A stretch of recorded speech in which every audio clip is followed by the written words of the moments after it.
The other thing is he's a sharp guy. Talked a lot about his game and kind of how it's evolved. Take a listen to how Josh Bell described his hitting for power and average. When I'm right, I hit for average and power. And when I'm wrong, I don't hit for either. So, if my numbers were decent, I would say that the power numbers were down a bit. I think across the league last year, for a lot of guys, especially guys that, focus on driving the ball to the opposite field. But I think this year, you have a runner at first base, you roll a ball over and you get rewarded, and now it's first and third as opposed to a double play ball with a shift last year. You can take more chances. I think offense is going to be, a huge part of the game again, getting guys on, getting guys over, and getting guys in. So if I can leave the yard, then so be it. But if we're winning a ton of games and, I'm leading the league in doubles, I think, I'll be just as happy. And Terry, he's alluding to the shift being eliminated, and that's kind of the guy. Hearing him say that, he's going to fit right in with what Terry Francona wants this offense to be, what this offense was a year ago. Most years he strikes out 100 times and walks 80.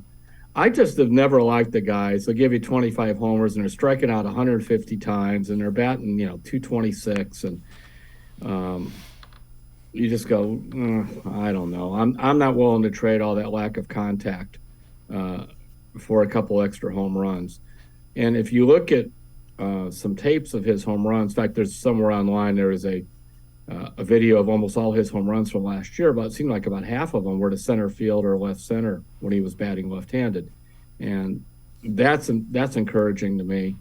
And he's made himself into a decent first baseman. He was not very good coming up.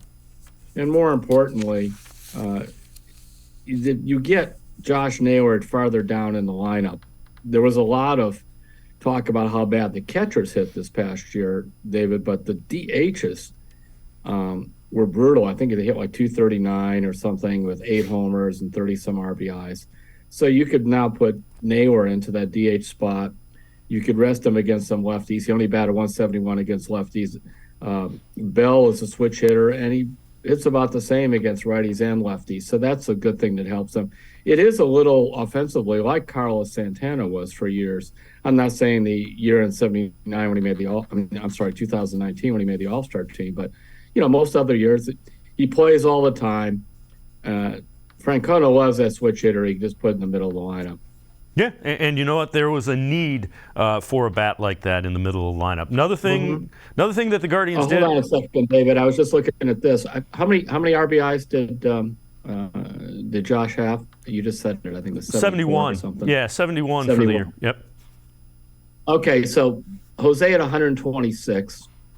Naylor at 79, and Rosario at 71. So even last year, which is considered sort of a down year for him, that would have put him third, on this team.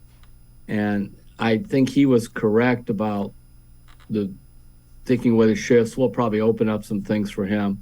And also I believe, he was having almost an all-star season when he got traded. He had a very weird year. He's hitting 300 in Washington, got traded over to San Diego for the last 2 months of the year, and I think he hit like 180 or something.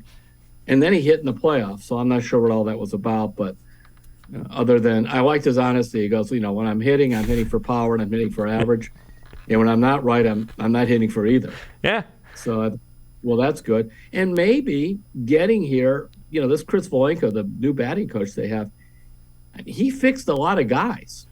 He really did.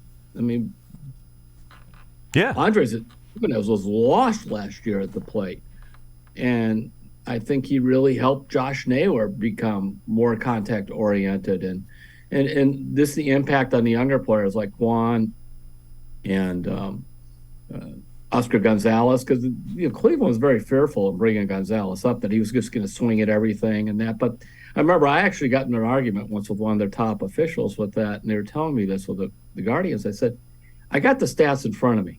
He strikes out about every 4.5 to 5 times. This is not, remember, who was the first baseman that struck out all the time? Michael Bradley. Was it Bradley? Yeah, Bobby Bradley. Bobby Bradley, yeah, Right. who strikes out every 2.5 times in AAA. I mean, that's not going to work in the majors. So why not try him? Yeah. And he fooled a lot of people.